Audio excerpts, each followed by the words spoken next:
evening, and welcome to Notes of Change, a video podcast where we take the time to connect with music industry professionals, emerging artists, and those who are transforming lives through the power of music. I am your host, Lydia Chapman, director of TRHT Selma, which is a partnership between the Black Belt Community Foundation and the Selma Center for Nonviolence. Our goal is to spark transformation on all fronts, from shifting narratives to helping to facilitate economic prosperity, justice, and equity. On Wednesday nights, we will chat with some amazing folks about their lives and their love of music. We'll talk to them about why exactly did music choose you or did you choose music? Much like food, music is a connector. Music helps us to narrate our stories, connect with our family and friends, and can even help us transform our communities. Music can literally shift our culture. So, we welcome you to sit back, relax, and enjoy Notes of Change. Now, our guest tonight is Miss Kim Scott. Oh, I'm so excited. Amazing does not begin to describe Miss Scott. She is a musician, an instructor, an administrator, a wife, a mother, and a friend. She is a Billboard chart-topping jazz musician, and we are excited to say that she is going to be our guest here in the historic city of Selma, Alabama, for our July 27th show of the Levitt AMP Selma music series. Audience, I welcome and invite you to say hello to Miss Kim Scott. Welcome. Welcome. Hey, thank you so much for having me. I'm so honored to be here. Absolutely. We are really, really excited to have you grace the amphitheater stage as a part of Levitt AMP Selma this year. And as we were talking before we went live, we tried to get you last year, but we were able to book you this year. Yes.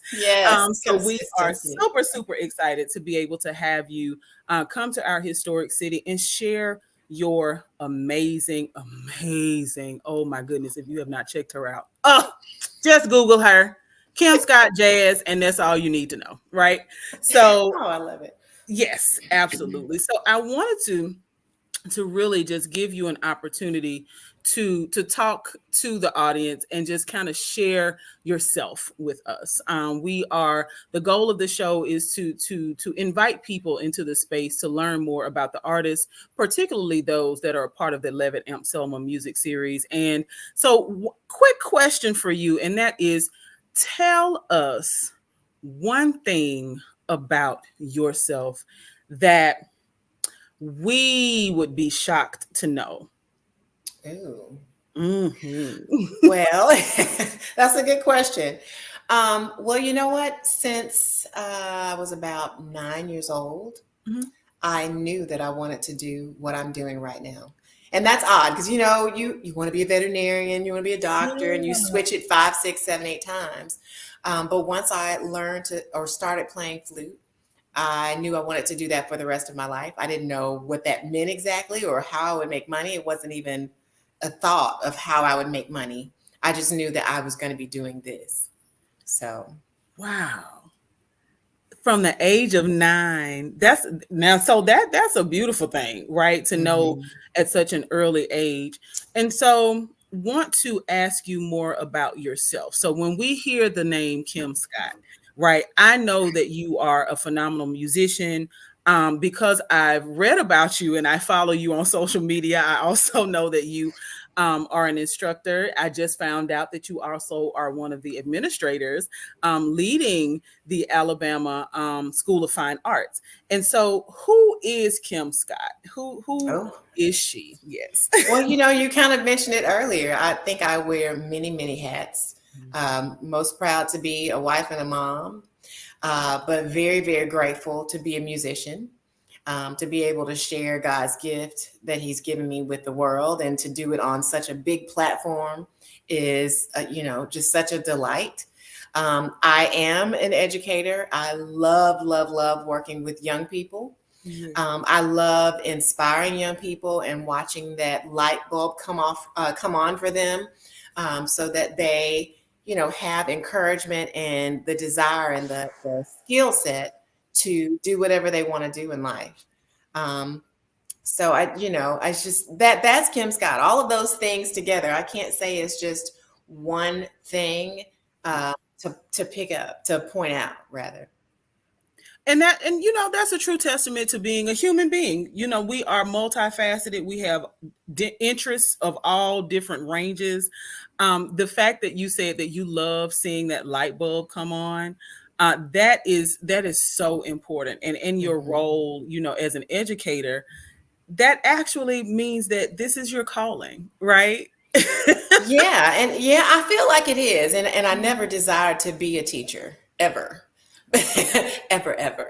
Oh, Um, wow. no, no, no, not at all. My mother wanted me to get my undergrad in music education Okay. because she knew I wanted to study flute performance. And she was like, "You're not going to get a job."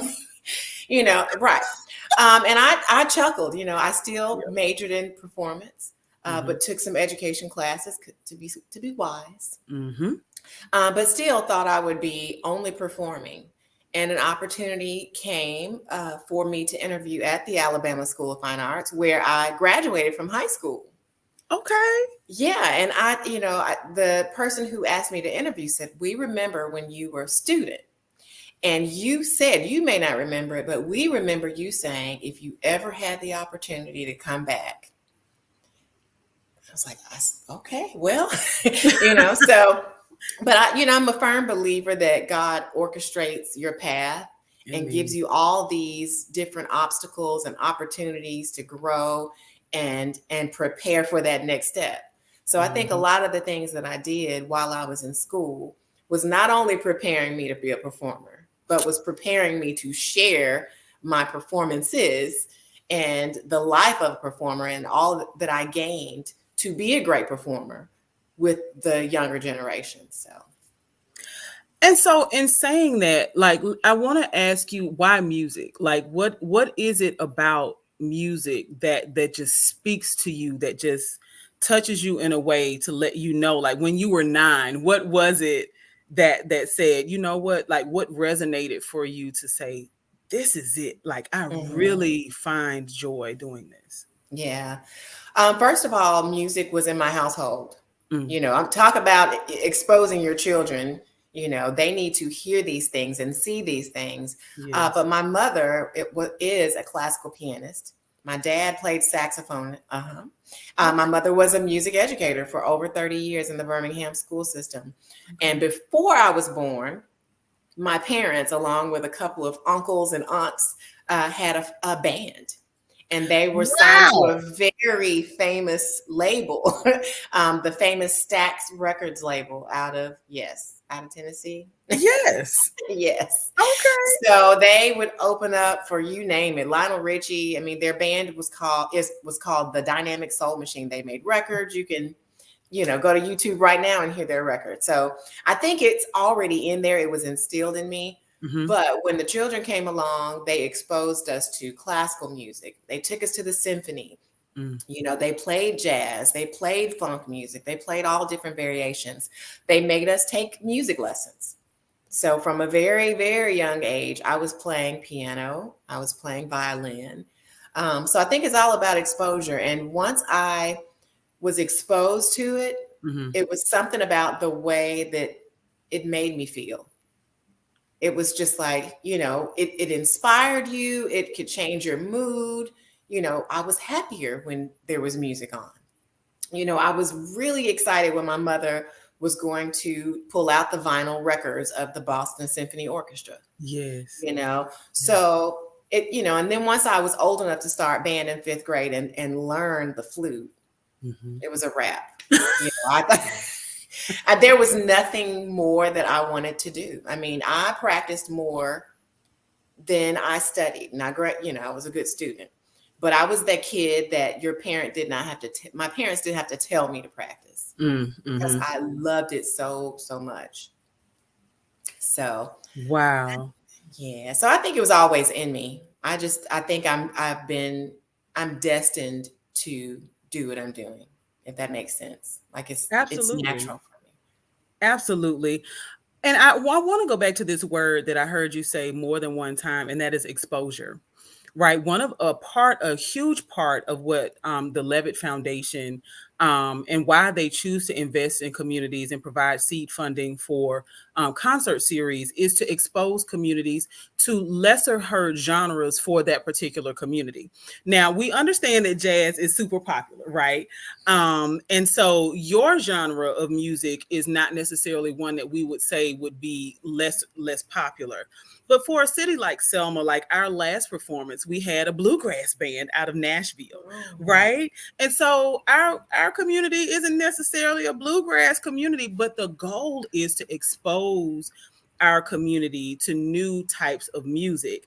And so we were so excited to see folks showing up in their cowboy boots and with hats on, and we had a really good time. One of Aretta Woodruff was a part of that show as well, and so she brought the blues, right? And so we're excited though that we're going to be able to expose folks to a world class. Is it flautist or flutist? It's a good question. I get that question a lot, and actually both are correct. Okay. But flautist is actually British English. You know what? I have a habit of using I wonder where that comes from, because there's so many words when I look it up, like which one is correct. It's like, well, this is the British term. And I'm like, I've never Well, you know been what? to London. Their language is it's just fancy. It sounds good. It rolls off the tongue well. I mean, I think saying flautist is Yes. better. But American flute players call themselves flutist. Okay. Just like if I go to South America, I would be called a flautista. Ooh, okay. Yeah. Well, this is to be honest, like this is going to be a lot of folks' first time actually watching a performance like yours live. And so we are super, super excited to again provide exposure in our community, and especially for our young people, right? We want to make sure that not just the adults, right, the leaders of the family, but children, because like you said, you knew once you hit that band in 5th grade, it was on, right? So this is what you wanted to do. And so it's a beautiful thing when you can pursue your passion. Because passion generally leads to purpose, and we can truly tell that you are walking in your purpose. Want to ask about one of and I'm sure you've had many of them throughout your career, but what's been the most rewarding, or a couple of the most rewarding experiences that you've had as a musician? That's hard. Yeah. Because I've just been blessed to hit so many stages around the world and share stages with people I've looked up to or admired before I was even in the genre. I'll give you 2. Okay. The first one, it was earlier on in my career, maybe the 2nd or 3rd year that I was touring, and there was a concert, and it was an outdoor jazz festival, and it was open to the community. So there were children there with their parents, which I love those kinds of performances. But I look out, and there was, and I even have a picture of it. There was a little girl. She couldn't have been more than 4, but she had found a stick or something, and she walked back and forth around that stage, and she was the little flute player that could. I mean, every move apparently, she made, and there is a picture of her on my Facebook page. I have to find it and maybe repost it. But she is just eyes closed and just, with her little pink outfit on. And I thought that is amazing because number one, she not only sees a young woman on stage, she sees somebody. It was a little Black girl. She saw somebody that looked like her. And there's so many moments like that where I run across young women, Black or white, but young women who say, I just didn't know I could do something like that. Or I just did, it's good to see somebody that looks like me on the stage, doing stuff like that. So those moments are always special. I guess another moment was a recent moment, actually. We were in London. It was my debut in London. And the concert sold out. And I'm like, oh my gosh, And I get there and the people knew my music. Like they had their favorite songs, they were singing along, they had their favorite albums. Some people had their albums with them and they just wanted me to sign them. Like, I already bought these. I bought these before you even came to London. And Yes. I've been waiting, so those kinds of experience, because you never know how many people's lives have been touched by what you do. I do it because it makes me happy and because I feel like those songs come to me and I have to get it out and share it with the world. And it's for the purpose of, inspiring them and giving them joy, so seeing joy on people's faces, every time I hit the stage, and hearing from them after the show, how it changes their life, or how they listen to a certain song I've written every day on the way to work. This is my jam. This is how I get ready for my day. And I'm like, it makes it worth it. It makes it so worth it. Yes, I want to give a huge shout out to the folks who are watching live. Mrs. Tammy Jackson she says you're pure inspiration. So yes, we are. Selma is excited to see you on Saturday, and want to ask you. We just talked about the triumphs, two of the most rewarding moments that you've experienced throughout your career. What about the challenges? Because again, a part of why we decided to do this video podcast series is to help especially emerging artists to learn more about the industry and perhaps even avoid pitfalls that, as a new and upcoming artist, a rising star, may not know, what direction to turn. What about the challenges? What is a moment that you in your career as a musician have experienced a challenge that you were able to overcome? First of all, you have such great questions. So thank you. Thank you for engaging me like this. Challenges, I would say, first of all, challenges for anyone in the music industry is just keeping up with how things continue to change, and knowing the business. Like the challenge of you have to practice every day, for hours and hours just to be at the level that you need to be in. A lot of musicians forget about the business side. And that is a challenge for a lot of artists. And they don't get as far as they should get because of their talent, because they don't know the business side. And I always tell young musicians who want to get into the business, you got to study this thing. It is not for the faint of heart.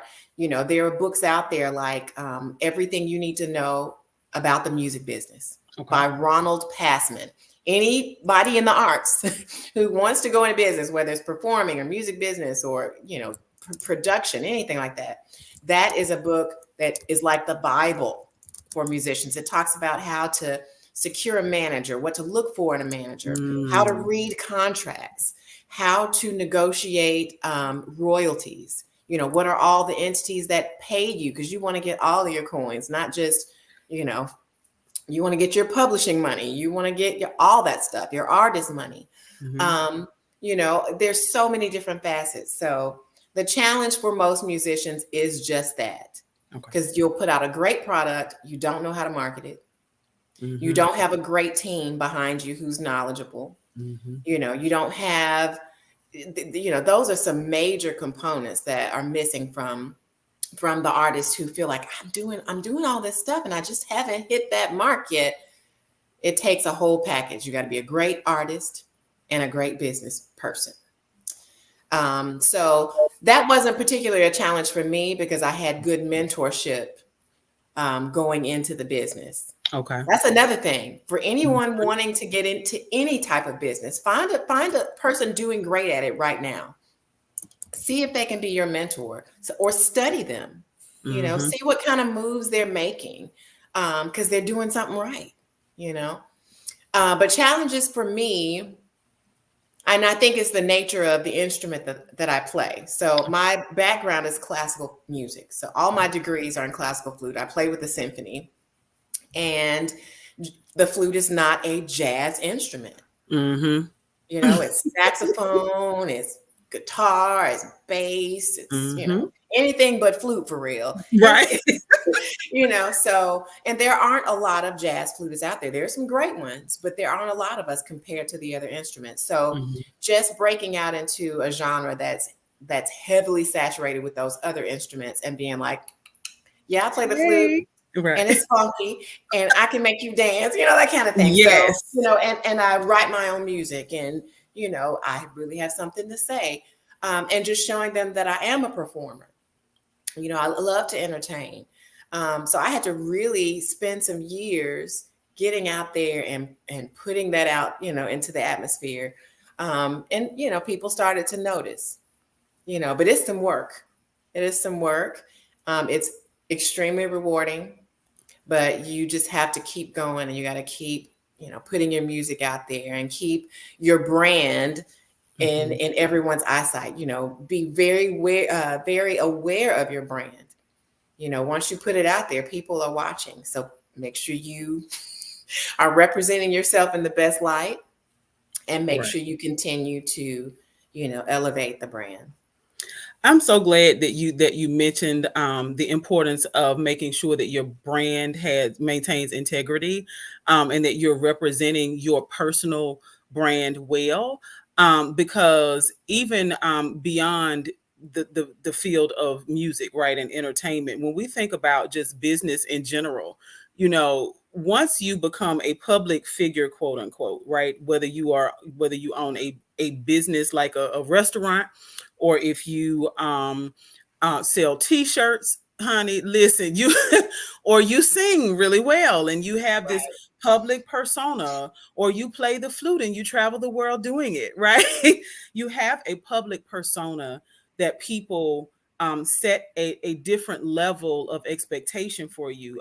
This also happens if you're a police officer, if you're a nurse, if you are an elected official. There's a bar that people just set. We don't ask them to do it, but people just set this bar. And so I'm so grateful that you mentioned the brand, being able to encourage musicians to consider their brand. So that means that even on your personal Facebook or Instagram or Twitter, you have to be mindful At of all of, times. At of the things all that you times. share and Because that that you stuff do. does not go away.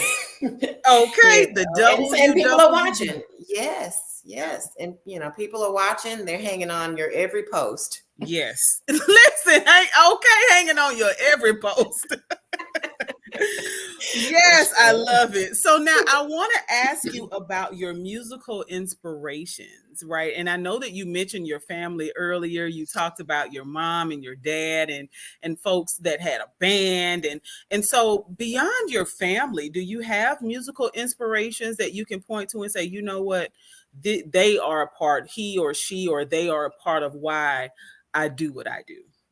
Yeah, sure. I would say that my flute teachers throughout Mm, the years, yeah. I was blessed to take private lessons in high school, blessed to take private lessons all the way through college, graduate school, and I had some of the best flute instructors on the planet. I mean, they not only were they amazing musicians and performers in their own right, but they Mhm. were very dynamic at being a motivator. Okay. And they didn't just motivate, hey, you need to learn this music. It was, hey, you need to be the best version of you. Mm. I had a teacher in college and I still talk to her to this day, Cheryl Cohen. She used to tell me in college that I was a star. She always said that. She was like, "You don't know it yet, but you're a star. Oh, I'm gonna wow. help you figure that out." And now it's funny because she will when I check on her, she'll say, "I always told you you were a star." And, Mhm. and she sees sees me on stages and whatnot. But to have mentors in my life like that who Mhm. saw the gift, who nurtured the gift, who did not let me slide and be mediocre. Mhm. They pushed me in a loving, supportive way, and they allowed me to explore. I'll never forget one of the teachers, and it was Cheryl Cohen again. As I said, I'm a classically trained flutist, so all of my degrees are in classical music. So it's a very different technique from jazz.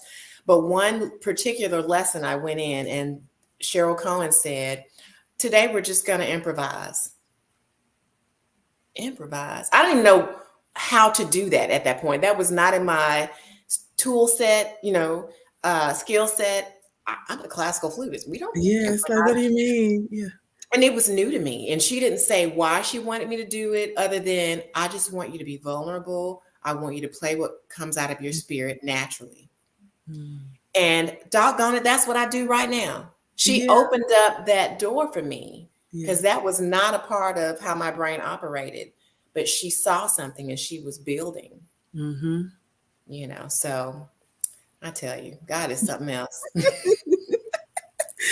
Yes, gives you he what you need. yes, and right on time.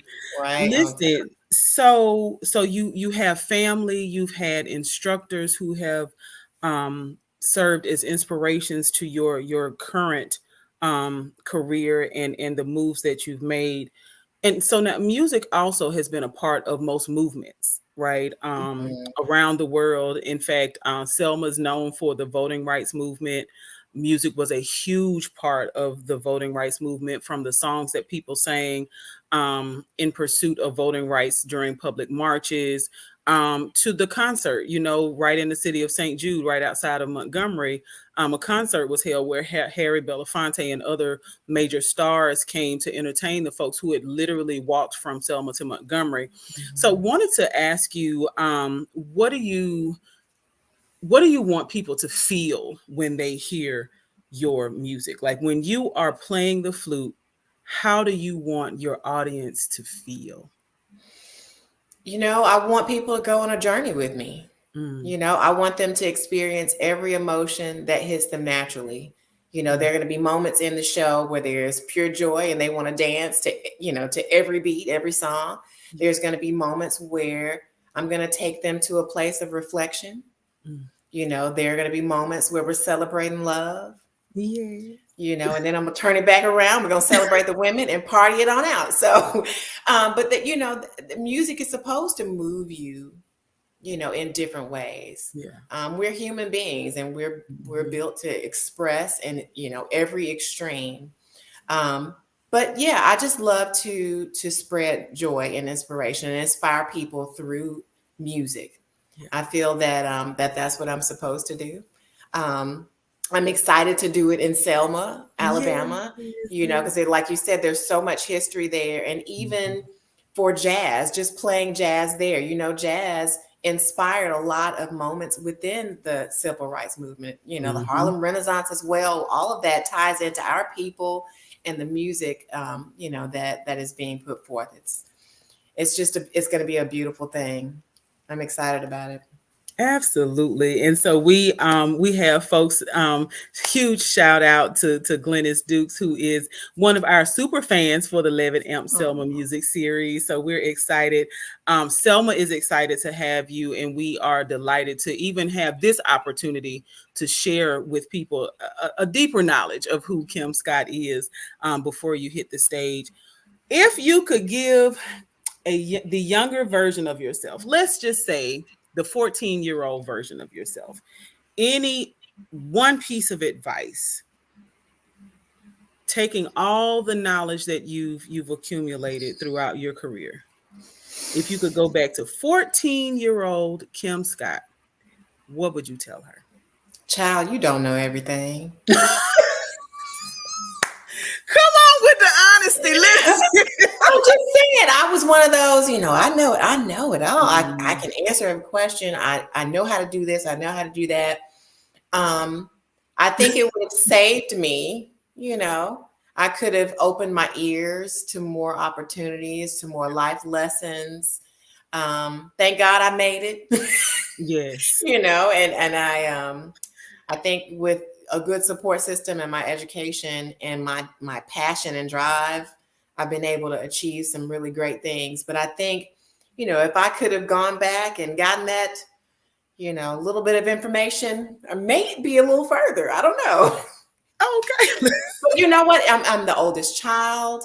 and I'm the only girl. So it was kind of, it's a part of the way I Yeah, grew up, I think. absolutely. Yeah. Yeah. But that would be it. So now, before we get out of here, I definitely want to make sure that folks are able to connect with you. How can I, if I'm not already, how can I follow you? How can I like you? Where do I find you? I know the answers, but if you don't mind sharing with the audience, we'd love to have folks connect with you. Sure, sure. So I'm everywhere on social media: Yeah. Facebook, Instagram, YouTube, TikTok. I'm even TikToking. Can you believe that? What? Um, Now I yeah, gotta follow you on TikTok. Now I don't you follow gotta. you. Oh yeah, I'm on Okay. TikTok. So, and rather than throw a bunch of handles at everyone, if you go to my website, Okay. kimscottmusic.com, and you scroll all the way to the bottom, all of the links to my social media are there. So all you gotta do is click on the Facebook link; it'll take you right there, and you can follow. Click on the Instagram, image, it'll take you right to my pages. That's the easiest way instead of having to name them all, all and people forget. So kimscottmusic.com. You can also sign up for my newsletter on my website, and that'll keep you in the know when all the shows are, when we're giving away free merchandise, when new music is coming out. The subscribers are the first to know about all of that. So people can join the newsletter there as well. Awesome. Well, I have thoroughly enjoyed our conversation. I am super excited that Selma is excited to host you. We are certainly looking forward to you being a part of our upcoming concert on this Saturday, July 27th. Gates open at 7 p.m. This is our Dinner on the River event. So if you have some white honey, get it crisp and ready because we are going to be in all white this Saturday as we enjoy, and that's capital Joy, because she's bringing us joy as we enjoy some great jazz music with Billboard chart topping artist Kim Scott. So it has been an absolute pleasure speaking with you this evening, and we are looking forward to hosting you this weekend. Thank you so much. The pleasure has been all mine. You've been a great, great host. And I Oh, can't wait to see you in person so we can jam yay! together. I know, right? Listen. Yeah. So again, I thank you. Thank you all for tuning in. Please tell a friend to tell a friend to come on out to the Levitt AMP Selma Music Series event this Saturday. And if you happen to be watching this after July 27th, honey, you better check out some of these people's social media because she will be everywhere. Listen, we do not go live on Levitt all the time, but we may just put a couple of little snippets on there. So if you happen to miss the show, then you'll definitely be able to check out Miss Kim Scott and visit her website. Follow her. I've got to go back to TikTok. I've got to follow you on TikTok, but you can visit her and all of her social media at www.kimscottmusic.com. Until Saturday, y'all, we are going to celebrate, listen, and honor Notes of Change. Good night. Good night.